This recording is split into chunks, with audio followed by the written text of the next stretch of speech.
Сәлеметсіздер ме, менің құрметті оқырмандарым. Бүгін сіздерге өте керемет болып шығатын әрі оңай тез дайындалатын салатты үйрететін боламын. Менің каналыма тіркеліп қоңырау батырмасын басып қойыңыз.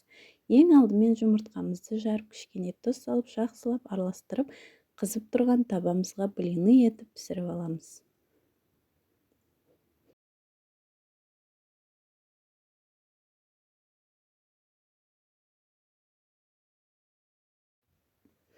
Екінші жұмыртқамызды да тура солай жасап, тоже блины сияқты етіп пісіріп аламыз.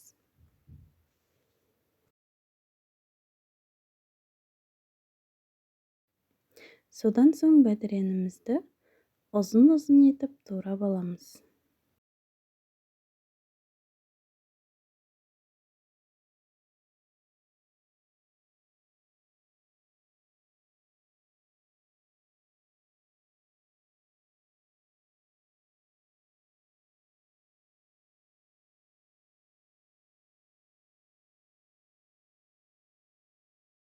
Колбасамызды да тура солай ұзын-ұзын етіп турап аламыз.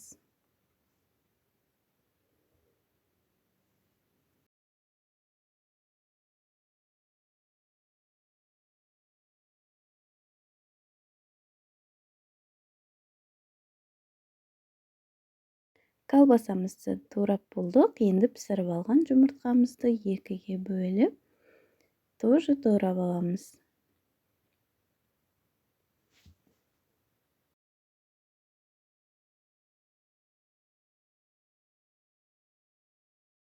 Мінекей бәрін турап болдық. Енді ыдысымызға майонез салып, жақсылап араластырамыз.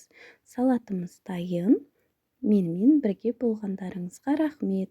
Астарыңыз дәмді болсын.